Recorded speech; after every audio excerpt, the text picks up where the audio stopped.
Oh dear Boniac, you really are the heart and brains of YouTube. Thank you so much for making that video and for asking us to respond to it. The first most important thing is it is not a choice. Being gay is never a choice. It's as little a choice as being straight or being bisexual. How do we know what we are? It's quite simple. Let's face it. Mr. Willie tells us what we like. It's less physically obvious for a woman, but I think it probably works pretty much the same in the sense of feeling. When you're turned on, as a man, you get an erection. If you're not turned on, you don't. I don't decide who I'm attracted to. I had to discover at an early age, when I was, probably around 12 years old, 11, 12 years old, Mr. Willie started responding to boys, and he just wasn't interested in girls. And this, of course, took a while for me to accept. This is a whole process of accepting that. Like I think most gay people, or pretty much all gay people, I would assume, I tried very hard not to be gay. I went through a long stage of having girlfriends. I wasn't attracted to them physically, but I was kind of blocking this out. And I was also blocking out the fact that I was attracted to boys in my class, but usually I turned into my enemies, my kind of rivals, because I think that was a kind of defense, so as not to get too close to them and to be able to block out the fact that actually I was attracted to them. I just kind of had this thing in my head. I'd once read in a book that during puberty you might be attracted for a while to people of the same sex. When I read that, I thought, oh phew, that's fine, it's just a phase. Now I can just, enjoy feeling attracted to boys and not feel guilty about it. But this never went away. I had to admit to myself, I had to actually say to myself, one day I looked in the mirror and I just said, when are you going to admit this, this to yourself? And I just, kind of whispered, I'm gay.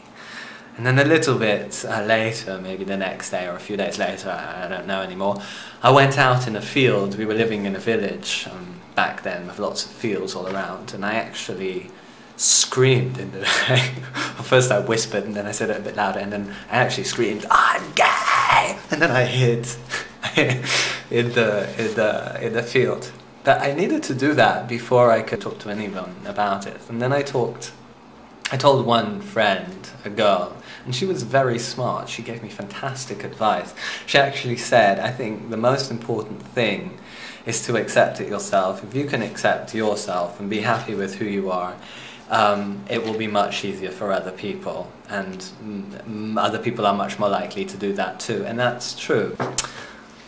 On the topic of gay suicides, I would actually like to say to all parents that nobody expects their kids to commit suicide because they're gay. Sometimes parents don't even realise they're gay, but I think it could help a lot if, rather than always asking your child as they grow up, or starting puberty, oh, do you have a girlfriend when they're boys, or do you have a boyfriend when they're girls, you at least create a climate wherein it would be alright.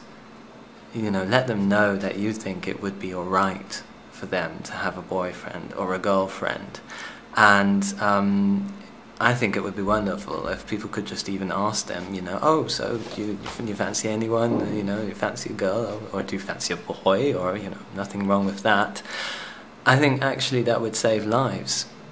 On the topic of bisexuality, I do think that everybody is probably more or less bisexual, and it's just the percentages that are different, and that might literally mean you are 99.9% straight, but there's probably just that one kind of 1%, and that varies, as much as as possible, endlessly, I'm sure, between different people. So I'm sure that can be quite confusing. And I say that because I did actually also once sleep with a girl, and it wasn't a very successful event. And I did, however, she did give me in technical terms, but that's what it comes down to, an erection. It's probably the only time ever that a woman actually turned me on, and it happened. I mean, I was quite drunk, and somehow we started kissing, and somehow I was turned on, and I was so surprised by this, and this girl, you know, was also so surprised by this, because by then I was openly gay actually for a long time, and I just told her, I said, wow, I think I'm being turned on, and she said, really? Really? Quick, let's grab a taxi and have sex. So we did, actually. But, yeah, as I said, it wasn't a very successful event. She was happy with it, though. I think there are two reasons why people have problems admitting they're gay or coming out and openly being gay, which means, if you're gay, just being yourself. And one, of course, is society. There are still countries around the world where people are arrested for being gay, people are stoned or killed for being gay. And it's hard to imagine in the near future a gay president of the United States, or anywhere else really in the world. However, there is hope. The elected mayor of Berlin and the elected mayor of Paris, two really important cities, two of the most important cities really in Europe, apart from London, are both openly gay. The other reason, I think, is often religious reasons, and this can be very confusing, I think, for people who are religious. I'm not religious myself, but I have sympathy for gay people who are religious and are struggling because of this with themselves. And here I would just like to say that definitely in Europe, I don't know about the United States, but I believe actually exactly in the United States, there is now an openly gay clergy in one church, and I think even the Pope now amongst the Catholics is starting to say you should be nice to gay people and kind of accept homosexuality or bisexuality or sexual diversity as part of God's creation. So there is hope, and I think it's all we need is time, and also this dialogue. YouTube is a really good platform for that, and I think also, I mean, I want to say thanks again to Boniac for doing this, because it's a really great thing that you're doing, to also get rid of some misunderstandings about homosexuality, and you know, different sexualities, because a lot of people just really don't realize exactly what it is, how it works. People think you can kind of decide who you're attracted to. People think people are gay just to annoy people or because they want to be different. That's just not the case, you know. We didn't really have a say in what we were. I'm not sorry I'm gay, actually. I mean, I can see it didn't make my life easier, but I do think it made it more interesting.